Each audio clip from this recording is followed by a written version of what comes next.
முஸ்லிம்களுக்கு எதிராக பிரதமர் மோடி பேசினாரா? இல்லை, முஸ்லீம்களுக்கு எதிராக பேசினார்ன்றதை விட முஸ்லீம்களை ஒரு டார்கெட் பண்ணி காங்கிரஸோட ஓட் பேங்க்கை கரைக்கிறதுக்கான ஒரு முயற்சியில் பிரதமர் இறங்கியிருக்காருன்னு தான் பார்க்குறேன்.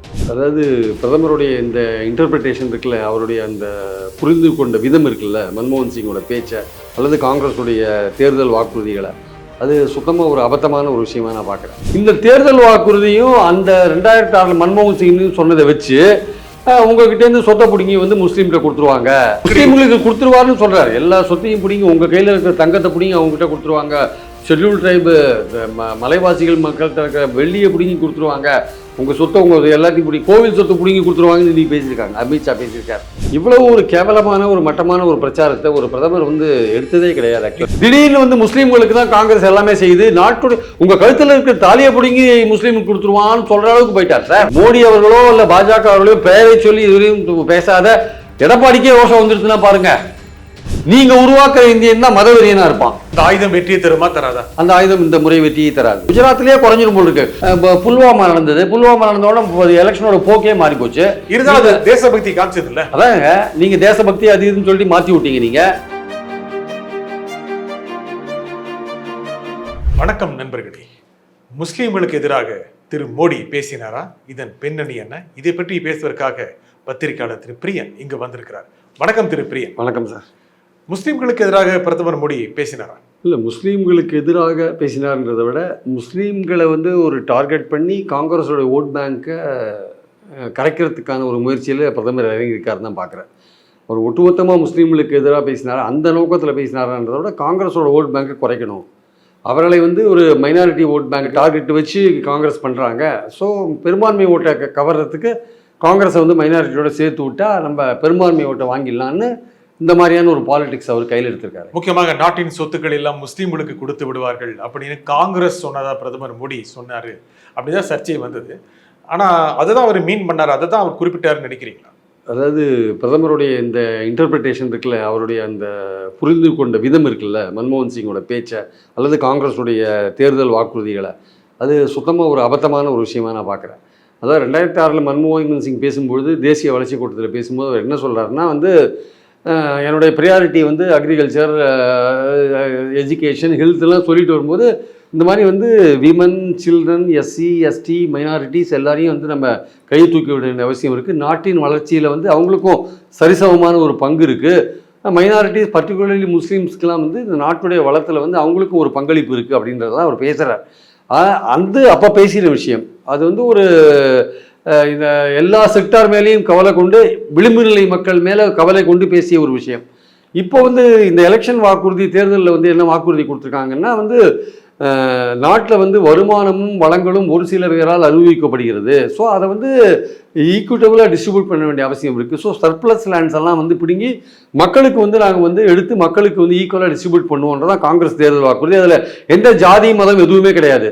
இந்த தேர்தல் வாக்குறுதியும் அந்த 2006 மன்மோகன் சிங்னு சொன்னதை வச்சு உங்ககிட்டேருந்து சொத்தை பிடிங்கி முஸ்லீம்கிட்ட கொடுத்துருவாங்க, அவங்களுக்கு தான் பங்கு, அவங்களுக்கு வளத்தில் அவங்களுக்கு தான் பங்களிப்பு இருக்குது அப்படின்னு மன்மோகன் சிங் சொன்னார். முக்கியமாக அவர் சொன்னது, பிரதமர் மோடி சொன்னது, யார் யார் நம்ம மீது படையெடுத்து வந்தார்களோ அவர்களுக்கு போகும் அப்படின்னு நேரட்டா முஸ்லீம்ங்கிற வார்த்தையை அவர் பயன்படுத்தினார். இல்லை, இன்ஃபில்ட்ரேட்டாஸ் அப்படின்னு சொல்றாரு. அதாவது அதிக குழந்தை பெற்றவர்கள், இன்ஃபில்ட்ரேட்டாஸ் ஊடுருவல் செய்தவர்கள் அப்படின்னு சொல்றாரு அவர். அவர்களுக்கு தான் போகும் அப்படின்றார். அது முஸ்லீம்கள் ஏன் அது மீன் பண்றாங்க? இல்லை, அது அது அவங்கள தான் மீன் பண்ணுறாரு. அதிக குழந்தைகள் பெற்றவர்கள் அப்படின்லாம் அவங்கள தான் மீன் பண்ணுறாரு. அப்படி எல்லா பேப்பரும் அப்படி தான் ரிப்போர்ட் பண்ணிருக்காங்க. முஸ்லீம்களுக்கு எதிராக அவர் பேசுறது தான் ரிப்போர்ட் பண்ணிருக்காங்க. என்ன நெருக்கடி? முஸ்லீம்களுக்கு கொடுத்துருவாருன்னு சொல்றாரு. எல்லா சொத்தையும் பிடிங்கி உங்கள் கையில் இருக்கிற தங்கத்தை பிடிங்கி அவங்ககிட்ட கொடுத்துருவாங்க, ஷெட்யூல் ட்ரைபு மலைவாசிகள் மக்கள்கிட்ட இருக்கிற வெள்ளியை பிடிங்கி கொடுத்துருவாங்க, உங்கள் சொத்தை உங்கள் எல்லாத்தையும் பிடிங்கி கோவில் சொத்தை பிடிங்கி கொடுத்துருவாங்கன்னு நீ பேசியிருக்காங்க, அமித்ஷா பேசியிருக்காரு. கோவில் சொத்தை பிடிங்கி காங்கிரஸ் எல்லாரும் கொடுத்துருவாங்க. அதாவது இவ்வளவு ஒரு கேவலமான ஒரு மட்டமான ஒரு பிரச்சாரத்தை ஒரு பிரதமர் எடுத்ததே கிடையாது. உங்க பேச்சில் 3 விஷயம் சொன்னீங்க. முக்கியமாக ராஜஸ்தானில் அவ்வாறு ஒரு தொனிக்கும் வகையில் பேசிய பிரதமர் மோடி அப்புறம் இன்னொரு கூட்டத்தில் பேசும்போது நேரடியாக முஸ்லீம்கள்னு சொல்லவே இல்லை, மேலும் முஸ்லீம்களுக்கு ஆதரவான பேச்சையும் சொல்றாரு. அப்படின்னா தமது பேச்சு தவறாக புரிந்து கொள்ளப்பட்டது அப்படிங்கிற ஒரு விழிப்புணர்வும் பிரதமருக்கு வந்திருக்கு அப்படிங்கிறது தான் பதிவாகுதா இல்லையா? இல்லை, அந்த பன்ஸ்வாராவில் பேசும்போது முஸ்லீம்கள் தான் பேசுகிறார். ஆக்சுவலாக அந்த பெரிய முதல்ல ஒரு பிரதமர் ஒரு விஷயத்தை பற்றி பேசும்போது நம்ம பேசுகிற விஷயம் கரெக்டான அவரே தீர்மானிச்சுக்கணும். அதிக குழந்தைகள் பெற்றவர்கள்னாரு. இன்றைக்கி வந்து ஸ்டாட்டிஸ்டிக்ஸ்லாம் வெளில வந்துடுது. நேஷ்னல் ஃபேமிலி ஹெல்த் சர்வேல என்எஃப் சர்வேல வந்து பார்த்திங்கன்னா வந்து 98 வருஷத்துக்கு இப்போவும் கம்பேர் பண்ணுறாங்க. முஸ்லீம்கள் மற்ற ரிலீஜன்கள் குழந்தை பிறப்பு எப்படி இருக்குன்னு பர்த் ரேட்டு பார்த்தீங்கன்னா வந்து ஹிந்துக்களுக்கும் முஸ்லீம்களுக்கும் ஒன்றும் பெரிய டிஃபரன்ஸ்லாம் எதுவுமே கிடையாது. குழந்தை 2 பேருக்கும் கிட்டத்தட்ட 0.42% தான் டிஃபரன்ஸ் இருக்குது. இது வந்து பெரிய விஷயம் கிடையாது. இதெல்லாம் புரிஞ்சிக்காமல் ஒரு பிரதமர் பேசினார்னா அதே மாதிரி மன்மோகன் சிங் பேச்சை வந்து தவறாக புரிஞ்சுக்கிறார். விளிம்புநிலை மக்கள், அதாவது முஸ்லீம்கள்லேயும் வந்து ராஜேந்திர சச்சார் கமிட்டி படி பார்த்தீங்கன்னா ரொம்ப பேக்வேர்டு, பள்ளிக்கு போகாதவங்க, மேல்நிலை பள்ளி முடிக்காதவங்கலாம் நிறைய முஸ்லீம் மக்கள் இருக்காங்க, பிற்பட்ட நிலையில் இருக்காங்க. அவர்களெல்லாம் கை தூக்கி விடணும்னு தான் பேசுகிறார். அது எஸ்சி எஸ்டி எல்லாருக்குமே சேர்த்து தான் முதல்ல அவர் பேசுகிறார். இதை நீங்கள் அப்படியே நீங்கள் முஸ்லீம்களுக்கு ஆதரவாக பேசின மாதிரி இப்போ நீங்கள் என்ன பண்ணுறீங்க, இந்த வளங்களை எடுத்து கொடுக்கணும், வளங்கள்லாம் வந்து சர்ப்ளஸ் லேண்ட்ஸை வந்து எல்லா மக்களுக்கும் பிரித்து கொடுக்கணும். வளம் வந்து சீராக இல்லை சார், நம்ம நாட்டோட வளர்ச்சி சீராக இல்லை. சொத்துக்களும் நாட்டுடைய வருமானமும் சொத்துக்களும் குறிப்பிட்ட சாரார்கிட்டே போயிட்டு இருக்கு. அது ஈக்குவலாக டிஸ்ட்ரிபியூட் ஆனோம். வளர்ச்சியில் வந்து மைனாரிட்டிக்கும் ஒரு பங்கு இருக்கணும், எஸ்சிக்கும் ஒரு பங்கு இருக்கணும், எஸ்டிக்கும் ஒரு பங்கு இருக்கணும். அதுதான் மன்மோகன் சிங்குடைய பேச்சு. அந்த பேச்சை வந்து கம்ப்ளீட்டாக டிஸ்டார்ட் பண்ணி அது ஏதோ முஸ்லீம்களுக்காக பேசப்பட்ட பேச்சு மாதிரியான விஷயத்தை கொண்டு வராங்க. அது அதை பேசினார் சொல்லுங்க. ஓட்டு வாங்குறதுக்காக தான், பெரும்பான்மை ஓட்டு. அதாவது வடக்குலலாம் வந்து முஸ்லீம்களை எதிர்த்து நீங்கள் பேசுனீங்கன்னா பெரும்பான்மை இந்துக்கள் ஓட்டு போடுவாங்கன்னு நினைக்கிறாங்க. அங்கே ஒரு வெறுப்பை ஏற்கனவே அவங்க வளர்த்து வச்சிருக்காங்க சார். அந்த வெறுப்பை வளர்த்து வச்சு வெறுப்புன்னாச்சு இப்போ மக்கள் வந்து உண்மையான பிரச்சனையை பார்த்து ஓட்டு போடணும்னு டிசைட் பண்ணிட்டாங்க. முதல் கட்ட தேர்தலில் 30 தொகுதிகளில் பீகார், உத்தரப்பிரதேஷ், ராஜஸ்தான், மத்திய பிரதேஷ் போன்ற மாநிலங்களில் 30 தொகுதியில் நடந்தது தேர்தலில். 102ல் 30 அங்கே நடந்தது. 30ல் வந்து இவங்க பாஜகவுக்கான வாய்ப்புகள் வந்து ரொம்ப குறைவாக இருக்கிறதா ரகசியமான ஒரு எக்ஸிட் போல்ஸ்லாம் சொல்கிற விஷயங்கள் இருக்குது. கவர்மெண்ட்டுக்கே இன்டெலிஜென்ஸ் மூலமாக தெரிஞ்சிருக்கலாம். அதுக்கு அடுத்த நாள் தான் இந்த மாதிரியான விஷயங்கள் அவர் கிளப்புறாரு. இதுவரையும் வந்து காங்கிரஸை பார்த்து இந்துக்களுக்கு விரோதி, ராமருக்கு விரோதி, ராமர் கோயிலுக்கு வரல, தேச விரோதி எல்லாமே சொல்லியிருந்தவர் திடீர்னு வந்து முஸ்லீம்களுக்கு தான் காங்கிரஸ் எல்லாமே செய்யுது, நாட்டுடைய உங்க கழுத்தில் இருக்கிற தாலியை பிடிங்கி முஸ்லீமுக்கு கொடுத்துருவான்னு சொல்ற அளவுக்கு போயிட்டார் சார். ரெண்டு விஷயம், ஒன்று வந்து நாட்டின் வளத்தை முஸ்லீம்களுக்கு கொடுத்து விடுவார்கள்ங்கிறது ஒண்ணு, இன்னொன்று இண்டிவிஜுவலா பிடிங்கி கொடுத்துருவார். நாட்டின் வளத்தை கொடுத்து இல்லாதவர்கள் கொடுப்பார்கள் அப்படின்னு மாவோயிஸ்டுடைய கம்யூனிஸ்டுடைய சித்தாந்தங்களை காங்கிரஸ் செயல்படுத்த போகிறது. 2 விதமான கருத்துக்களை சொல்லியிருக்காரு. இல்லைங்க, அதாவதுங்க இண்டிவிஜுவல்கிட்ட பறிச்சு கொடுக்குறான்னு எங்கேயுமே காங்கிரஸ் வாக்குறுதியில் இல்லைங்க. உங்ககிட்ட இருக்கிற சொத்தை பறிச்சோ இல்லை அவர்கிட்ட இருக்கிற சொத்தை பறிச்சோ புடிங்கி கொடுக்குற மாதிரி இல்லை. நாட்டினுடைய வளங்களை வந்து நம்ம வந்து ஈக்குவட்டபிளாக டிஸ்ட்ரிபியூட் பண்ணணும். எல்லாரும் அதை வந்து எல்லோரும் அனுபவிக்க வேண்டும். குறிப்பிட்ட நபரை அம்பானி அதானி அனுபவிச்சுட்டு இருக்காங்க. இன்னும் ஒரு குறிப்பிட்ட ஒரு 10 பேர்கிட்ட தான் நாட்டுடைய வளம் 50% இருக்குது அப்படின்னா அது எல்லோருக்கும் பரவலாக போக வேண்டும் என்பது அது கம்யூனிசம் கிடையாது சார். அது இயல்பான ஒரு மனித நேயம். அது ஆக்சுவலாக கம்யூனிசம் தான் அப்படி சொல்லுது. நீங்கள் எடுத்துக்கிறீங்க, இப்போ ஒருத்தவங்க ஏழையாக இருக்கணும், ஏழையாகவே போயிட்டு இருக்கான், பணக்காரனாக இருக்கணும், மேலே பணக்காரனாகவே போயிட்டு இருக்கான். எங்கேயாவது சரிசமமான ஒரு வளர்ச்சி இருக்க வேண்டாமா? அந்த வளர்ச்சியில் வந்து எல்லோருக்கும் ஒரு பங்களிப்பு இருக்க வேண்டாமா? அதை தான் வந்து மன்மோகன் சிங் சொன்னார். இவங்களுடைய தேர்தல் வாக்குறுதியும் சொல்லுது. இவங்க அதை வந்து மத ரீதியாக திருப்புறாங்க. எப்படி இந்த சிஐஏல வந்து மதத்தை கொண்டு வந்தாங்களோ அந்த மாதிரி இந்த விஷயத்துலையும் மத ரீதியாக கொண்டு வராங்க. அதனால் இண்டிவிஜுவலாக போய் உங்கள் தாலியை கூட பறிச்சிருவாங்க, அப்படி மங்கள சூத்திராவை கூட பறிச்சிருவாங்கன்னு பேசுகிறார். ஒரு இடத்துல பறிச்சு கொடுத்துருவாங்கன்னு பேசுகிறார். அது வந்து ரொம்ப மோசமான ஒரு விஷயம். மங்களசூத்திர தாலியை பறிச்சது யார் சார்? கோவிட் காலத்தில் இங்கேருந்து ஆயிரக்கணக்கான லேபரர்ஸை வந்து நார்த் இந்தியாவுக்கு நடக்க வச்சிங்களே, அப்போ எவ்வளோ பேர் செத்து போனான்? அவங்க பொண்டாட்டியோட தாலியை பறிச்சது யார்? பணமதிப்பு இழப்பில் எவ்வளோ பேர் கியூவில் நின்று செத்து போனான்? அவங்க தாலியை பறிச்சது யார்? இதெல்லாம் மறந்துட்டு வந்து இப்போ வந்து தாலியில் இருக்கிற தங்கத்தை பறித்து கொடுத்துருவாங்கன்னு நீங்கள் பேசிட்டீங்கன்னா அது வந்து எப்படி ஒரு, அதாவது எதையுமே மோடி அவர்களோ இல்லை பாஜக அவர்களோ பெயரை சொல்லி இதுவரையும் பேசாத எடப்பாடிக்கே ரோஷம் வந்துடுதுன்னா பாருங்க. மதச்சார்புள்ள விஷயங்களை பேச மதச்சாயம் பூசாதீர்கள்னு பிரதமருக்கே சொல்றாருன்னா ஒரு எடப்பாடி எதையுமே கண்டுக்காத நழுவி போற எடப்பாடிக்கே ஒரு ரோஷம் வந்துருக்குன்னு பாத்தீங்கன்னா அப்போ இந்த விஷயங்கள் எவ்வளவு தூரம் வந்து எல்லாரையும் பாதிச்சிருக்கு அப்படின்னா இந்த பேச்சு நீங்கள் சொல்கிறீர்கள் மதங்களை வைத்து மக்களை பிரிவுபடுத்துவதற்காக பிளவுபடுத்துவதற்காக சொல்கிறார்கள். இது சாதகமான விடையை தருமா? நேரடியாக சொல்ல போனா அவங்க சொல்றது இந்துக்கள் ஏத்துக்கிட்டு பாஜகவுக்கு அதிக அளவுக்கு வாக்களிக்க வாய்ப்பு இருக்கா? அதுக்கான வாய்ப்புகள் இந்த வாட்டி ரொம்ப கம்மி சார். மக்கள் தொடர்ந்து நினைக்கிறேன், நீங்களே சொல்றீங்க. மக்கள் தொடர்ந்து ஏமாற மாட்டாங்க. ஏன்னா இன்னைக்கு இருக்கிற பிரச்சனை அது இல்லை. சிஎஸ்டிஎஸ் சர்வேல கூட தெளிவாக சொன்னாங்க. இன்னைக்கு மக்களுக்கு இருக்கிற பிரச்சனை வேலையில்லா திண்டாட்டம், விலைவாசி உயர்வு. இது 2த்துல நீங்க என்ன பண்ணிருக்கீங்க சொல்லுங்க? மக்கள் வந்து பன்முகத்தன்மையை விரும்புறாங்க. அதே சிஎஸ்டிஎஸ் சர்வேல என்ன சொல்றாங்க? 82% மக்கள் இந்தியாவுடைய பன்முகத்தன்மையை விரும்புறாங்க. நீங்க வந்து மதங்கள் ரீதியாக பிரிக்க பாக்குறீங்க. உண்மையான இந்தியன் வந்து எல்லோரும் ஒருங்கிணைந்து நல்லிணக்கத்தோடு இருக்கணும் தான் சார். உண்மையான இந்தியன் அப்படிதான் சார் இருப்பான். நீங்க உருவாக்குற இந்தியன் தான் மதவெறியனா இருப்பான். பாஜக உருவாக்குற இந்தியன் தான் மதவெறியனா இருப்பான். அந்த மாதிரியான மதவெறியன் வந்து நம்ம நாட்டில் குறைவான 11% தான் இருக்காங்க. ரிஃப்ளெக்ட் ஆகும் நினைக்கிறீங்க இல்லையா தேர்தல்? ஆனால் காங்கிரஸுடைய பழைய ரூல் காரணமாக வந்து மோடிக்கு ஓட்டு போட்டாங்க. 10 வருஷ காலத்தில் நீங்க எதுவும் பிரமாதமா செய்யல. அதான் தே வாண்டட் ஏ சேஞ்ச். இந்த வேலையில்லா திண்டாட்டத்தை நீங்க போக்கல, விலைவாசி உயர்வு அப்படியே இருக்கு. People wanted change. மாற்று சக்தி என்னன்னு பாக்குறாங்க. சரி, இந்தியா கூட்டணி ஓரளவுக்கு கட்டமைச்சிருக்காங்க, அதுக்கு போடலாம்னு நினைக்கிறாங்க. அதற்கான ஆதரவு வந்ததுன்னு தெரிஞ்ச உடனே நீங்க என்ன பண்றீங்க, உங்க பழைய ஆயுதத்தை கையில் எடுக்கிறீங்க. அந்த ஆயுதத்தை எடுத்து நீங்க மறுபடியும் உங்க பிரச்சாரத்தை கட்டமைக்கிறீங்க. அந்த ஆயுதம் வெற்றியை தருமா தராதா? அந்த ஆயுதம் இந்த முறை வெற்றியை தராது. எப்படி சொல்றீங்க? நிச்சயமாக தராது. எப்படின்னு சொல்றேன்னா, ஏற்கனவே முதல் கட்ட எலெக்ஷன்லயே அவங்களுக்கு பெரிய அளவுக்குலாம் இடங்கள் வரலன்னு சொல்றாங்க. அடுத்து தென்னிந்தியாவில் அவங்க வந்து நிறைய இடங்களை லூஸ் பண்றதுக்கான வாய்ப்புகள் இருக்கு இந்த வாட்டி. ஓட்டு இல்லையா? இடங்கள் இல்லையே. இல்ல, கர்நாடகா ஈவன் நார்த்லயே கூட நிறைய இடங்களை லூஸ் பண்ணுவாங்க சார். மகாராஷ்டிரா, பீகார், உத்தரப்பிரதேஷ், டெல்லி, குஜராத், இந்த ஸ்டேட்லாம் இந்தியா கூட்டணி கட்டமைச்சிட்டாங்க. இங்கெல்லாம் வந்து பார்த்தீங்கன்னா மகாராஷ்டிராவில் ஒரு 48 சீட்டு, பீகாரில் ஒரு 42 சீட்டு, உத்தரப்பிரதேசில் ஒரு 80 சீட்டு, கிட்டத்தட்ட 160 சீட்டு, இங்கே டெல்லியில் ஒரு 7 சீட்டு, 167 சீட்டு, குஜராத்தில் ஒரு 26 சீட்டு, ஒரு 200-210 சீட்டில் நேரடியான முதல் பாஜகவோட. ஸோ அதனால் வந்து ஏற்கனவே ஹிந்தி ஸ்பீக்கிங் ஸ்டேட்ஸில் இருக்கிற 285 இடங்களில் 210 இடங்கள் தான் பாஜக வின் பண்ணினாங்க. இந்த வாட்டியும் பார்த்தீங்கன்னா அதே 210 இடங்கள் வின் பண்ணால் கூட அவங்களுக்கு மெஜாரிட்டி 270 இடங்கள் அடையிறதுக்கான வாய்ப்பு ரொம்ப குறைவாக இருக்குது. காரணம் வந்து சவுத்துலேயே அவங்களுக்கு எண்ணிக்கை குறையுது, மகாராஷ்டிரா எண்ணிக்கை குறையுது, பீகாரில் எண்ணிக்கை குறையுது, குஜராத்லேயே குறைஞ்சிரும் போல் இருக்கு. குஜராத்தில் 6 தொகுதிகளில் பாஜகவே வந்து பயங்கர உட்கட்சி மோதல்ல போயிட்டு இருக்காங்க. ராஜ்புட்ஸ் வந்து எழுத்து ஓட்டு போடுறேன்றான். ராஜ்புட்ஸ் எழுத்து ஓட்டு போட்டால் 40 தொகுதி காலி. ஆனா முக்கியமாக இந்த மாதிரி ஒரு பேச்சு இந்த முதல் கட்ட வாக்குப்பதிவுக்கு அப்புறம் நடந்தது. நீங்க சொல்றீங்க ஒருவேளை உளவுத்துறை தகவல் கிடைச்சிருக்கலாம், இதன் மூலம் சில இடங்கள் இல்லாமல் போயிருக்கலாம். அப்படின்னா இந்த விதமான ஒரு பேச்சு அதுக்கப்புறம் மோடி என்ன சொல்றாருன்னா, முஸ்லீம்களுக்கு தன்னுடைய அரசு என்னென்ன செஞ்சது, எந்த அளவுக்கு ஆதரவா இருக்காரு அப்படின்னா சொன்னதை திருத்தி கொண்டார் என்று பொருளா, இல்லை தன்னுடைய மாற்றம் எந்த அளவுக்கு தாக்கத்தை ஏற்படுத்துது அப்படிங்கிறது பொறுத்து இருந்து பாக்குறாங்க. இல்ல அவர் சொன்னதெல்லாம் திருத்தி கொள்ளவே இல்லை. இன்னைக்கு கூட என்ன தெரியுமா பேசியிருக்காரு, எஸ்சி எஸ்டிக்களோட கோட்டாலேருந்து முஸ்லீம்களுக்கு எடுத்து கொடுத்துட்டாங்கன்னு பேசியிருக்காரு. அதை காலி பண்ண பார்க்குறாங்கன்னு பேசியிருக்காரு. இன்றைக்கி இப்போ தமிழ்நாடு போன்ற சில மாநிலங்களில் உள்ஒதுக்கீடு இருக்குது இல்லையா. இப்போ பிசியில் உள்ஒதுக்கீடு முஸ்லீம்ஸ்க்கு இருக்குது, எஸ்சியில் உள்ஒதுக்கீடு அருந்ததியருக்கு இருக்குது. இதெல்லாம் நான் சொல்கிறேன், அதெல்லாம் எடுத்து பிரித்து கொடுக்க பார்க்குறாங்க. எஸ்சி எஸ்டிக்கள் ஒதுக்கீடுலேருந்து பிசிக்கள் ஒதுக்கீடுலேருந்து முஸ்லீம்களுக்கு பிரித்து கொடுத்து அவங்க கோட்டாவெல்லாம் குறைக்க பார்க்குறாங்க. காங்கிரஸும் திமுகலாம் வந்து மாநில கட்சிகள்லாம் எதிரி, யாருக்கு எஸ்சிக்களுக்கு எதிரின்னு பேச, அதாவது அப்படி பிரித்து கொடுக்கறதுல விளிம்பு நிலை மக்கள் அவங்களுக்கு வந்து கிடைக்கல. இப்போ எதுக்கு வந்து இப்போ 10.5 கொடுக்குறோம், ஆக்சுவலாக வந்து இந்த 7.5 எதுக்கு கொடுக்குறோம் நம்ம மருத்துவக் கல்லூரியில்? கவர்மெண்ட் ஸ்கூல் பசங்களுக்கு வாய்ப்பு கிடைக்கணும்னு தானே கொடுக்குறோம்.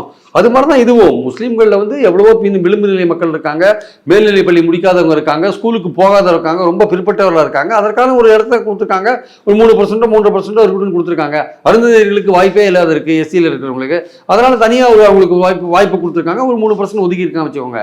இந்த மாதிரி விஷயங்களை சொல்லி அவர் என்ன பண்ணுறாரு, இதெல்லாம் முஸ்லீம்களுக்கு கொடுக்குறாங்க இல்லை எஸ்சிலேருந்து பிடுங்குறாங்க அப்படின்னு அவர் சொல்கிறார் ஆக்சுவலாக.